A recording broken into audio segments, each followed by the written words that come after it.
लातूर जिल्ह्यातील अहमदपूर तालुक्यातील हडोती येथील प्रकरण ताजं असतानाच आज अहमदपूर तालुक्यातील धानोऱ्यातील शेतकरी खांद्यावरती नांगर घेऊन विधानसभेच्या दिशेने निघालेले आहेत. नेमकं त्यांचं काय म्हणणं आहे आणि नेमकं ते कुठल्या गोष्टीसाठी विधानसभेकडे निघालेले आहेत हे आपण या ठिकाणी जाणून घेणार आहोत. तर माझ्यासोबत आहेत धानोऱ्यातील शेतकरी सहदेवजी होनाळे, जे विधानसभेच्या दिशेने निघालेले आहेत. सर, आपलं स्वागत आहे. नमस्कार. खांद्यावरती नांगर घेऊन विधानसभेच्या दिशेने आपण आता चालत आहेत. हो, काय अडचण आणि काय नेमकं आपली काय मागणी आहे? गेल्या 2 वर्षापासून शेतकऱ्याच्या विविध मागण्याच्या संदर्भात कर्जमाफी असेल, भावांतर योजना असेल, सोयाबीन आणि नाफेडला ऑनलाईन करून ज्या शेतकऱ्याचे सोयाबीन खरेदी झाली नाही त्यांना फरकाची रक्कम देणं असेल, शेतकऱ्यांना ज्या पद्धतीने तुम्ही गोशाळेला अनुदान देत आहे एका गाईला 1500 रुपये, त्या पद्धतीने शेतकऱ्यांना सुद्धा 10 गाईच्या मर्यादेपर्यंत एका गाईला 1500 रुपये अनुदान द्यावं. ज्या पद्धतीने तुम्ही ट्रॅक्टरला अनुदान देता त्या पद्धतीने शेतकऱ्याला बैल खरेदीसाठी अनुदान देण्यात यावं. त्याच्यानंतर विविध मागण्या आहेत ज्या वेळोवेळी आम्ही केलेल्या आहेत. त्या मागण्याच्या संदर्भात शासनाला वेळोवेळी पत्रव्यवहार करून सुद्धा कोणतीच दखल घेतली जात नाही. आता नुकतंच एक हडुळतीमध्ये प्रकरण घडलं की बाबा शेतकऱ्यानं स्वतःच्या पत्नीला सोबत घेऊन कोळप्याने दुंडणी करायला सुरू केली. हे प्रकार बघितल्यानंतर शासनाने म्हणजे कृषी मंत्र्याने आणि सहकार मंत्र्याने फोन करून विचारलं त्यांना की बाबा काय अडचण आहे. उपमुख्यमंत्री अजित पवार यांनी त्याचं कर्ज 40,000 रुपये त्याला फेडण्यासाठी पैसे सुद्धा दिले. पण यामध्येच ज्यावेळेस ते शेतकरी व्हायरल झाला, त्याचे व्हिडिओ व्हायरल झाल्यानंतर लातूर जिल्ह्यातील कृषी विभागाचे कर्मचारी त्या शेतकऱ्याच्या घरी जाऊन सर्व योजनांची माहिती देऊ लागले. अशी माहिती आजवर तर कोणी शेतकऱ्यांना घरी जाऊन दिली नाही. म्हणजे शेतकऱ्यांनी व्हायरल झाल्यावरच तुम्हाला सरकार मदत करणार आहे का, अशी काय भावना झाली का सरकारची? हो, सरकारची भावनाच झालेली आहे. व्हायरल झालं तर तेवढं करायचं, त्याची तोंडपुशी करायची आणि त्याचा क्रेडिट घ्यायचं आणि सगळ्याला सांगायचं बघा आम्ही त्या शेतकऱ्याला काय मदत घ्या. अरे हलकटानो, ज्या उद्देशासाठी तुम्हाला नेमलंय तो उद्देश तरी पूर्ण करा. अरे पगारी खाऊन गल्लीलट झाले, मंत्र्याला त्याचं संवेदक सुद्धा करायला नाही, त्याला त्याचं काय काम आहे माहीत नाही. हे रोजगार हमी योजनेचं तर महाराष्ट्रात बट्ट्याबोळ करून टाकला याने. आज 2023 पासून रोजगार हमीचे पैसे मिळत नाहीत शेतकऱ्याला. रोजगार हमी म्हणजे रोजगार मिळवा, पैसे लगेच 8 दिवसात मिळून आपला प्रपंच भागवा. जवळपास केंद्र शासनानं 14,000 कोटी रुपयाची अनुदान जे MRGSचं द्यायला नकार केला महाराष्ट्र शासनाला, कारण 40-60चा रेशो त्यांनी बरबाद केला. आता MRGS रोजगार हमीचं इतकं वाटोळं केलं याने की 95-15ची 95-5ची काम आणली, पेवर ब्लॉक. अरे उद्देश काय होता?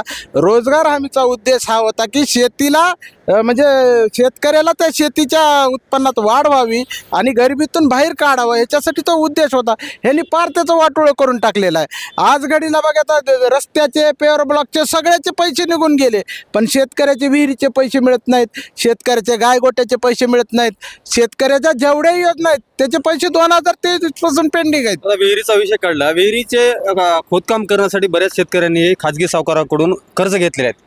आता त्यांना रक्कम अदा व्हायला वेळ लागत आहे, परंतु या बाजूला दुसऱ्या बाजूला शेतकरी हा कर्जबाजारी होत चाललाय. काय हो बरोबर आहे की, कारण का 3-3 वर्ष 2-2 वर्ष विहिरी पाडून आता शेतकऱ्याकडे काय पैसे होते का? त्यानं कोणाचे तर व्याजानंच काढलेत ना.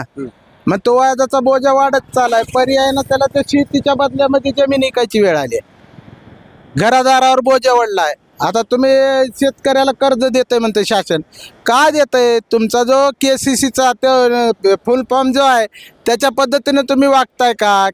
किसान क्रेडिट आहे का कुणाकडं? बरोबर, KCC कोण कर्ज देताय तुम्ही लाख रुपयाचं, बरोबर, पण त्याची परतफेड त्या शेतकऱ्याने वर्षात. आणि तीच बघा तुम्ही एखाद्या व्यापाऱ्याला किंवा उद्योगपतीला तुम्ही पैसे दिले तर तुम्हाला परतफेड त्याला करण्याची 5 वर्ष ते 15 वर्षे असते. म्हणजे तफावत बघा ना. रोजगार हमी योजना ही शेतीतील कामासाठी जर लागू केली तर शेतकऱ्यांना त्यामधून काही दिलासा मिळणार आहे का? हो, आम्ही गेल्या 2 वर्षापासून मागणी करतोय की शेतीतली जे कामं आहेत ते कामं रोजगार हमीच्या माध्यमातून त्या शेतकऱ्याकडून केली जावीत आणि त्याच्या बदल्यामध्ये शेतकऱ्याला रोजगार. अहो महिन्याकाठी एका कुटुंबाला नाही म्हणलं तर एका कुटुंबाला 12,000-13,000 महिन्याला मिळू शकतात त्याच्यातून. मग 12,000 जर त्या कुटुंबाला मिळत असतील तर मग काय गरज आहे त्याला दुसरे? आम्ही सुद्धा सांगायला शेतीच्या बाहेर निघणार नाही, कारण शेतामध्येच काम करू, कारण त्याला शेतीतही धड राहता येत नाही आणि बाहेर रोजानेही जाता येत नाही. अशी अंबादास पवार या हडोती येथील शेतकऱ्यांनी स्वतःला अवताला जुंपल्यामुळे हां सर्व स्तराकडून त्यांना आता मदतीचा ओघ सुरू झालेला आहे. परंतु असे बरेचसे अंबादास पवार महाराष्ट्रामध्ये आहेत ज्यांची परिस्थिती ही हडोटी येथील अंबादास पवार सारखीच आहे. मग या अंबादास पवारांनी कोणाकडे मदतीचा हात मागावा? या अंबादास पवारच्या जे महाराष्ट्रातले 90% अंबादास पवार आहेत त्यांच्यासाठी तर मी निघालो ना मुंबईकडे. हे आता राजकारणात बरबटलेले नेते याच्यावर मागायला सगळा स्टंटबाजी चालू आहे यांची. कोणीतरी उठायला काहीतरी करायला म्हणजे शेतकऱ्याचं आंदोलन सुद्धा उभा टाकू देत नाही. ते सगळे प्लॅनड आंदोलन आहेत. शेतकरी कोणी उठून सुद्धा शेतकऱ्याला वाटते बाबा फलाना नेता आमच्यासाठी लढालाय. काहीच नाही. तुम्हाला या 2 वर्षामध्ये काही दिसलंय का? सगळ्या योजना बंद. आता बघा पहिली योजना खटकुने बंद कोण केली? विम्याची 1 रुपयात विमा बंद केला का? भ्रष्टाचार. अरे त्याला भरपूर पर्याय होते ना.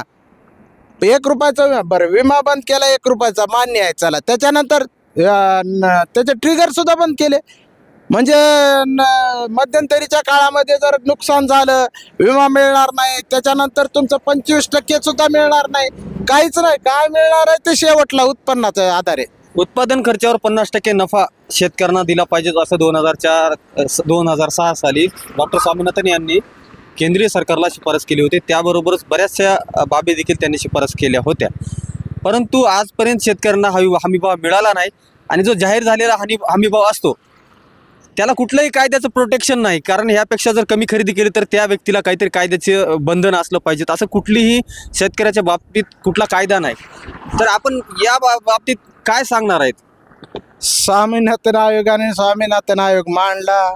स्वामीनाथन मरून गेले, त्यांच्याबरोबर आयोग बी गेला.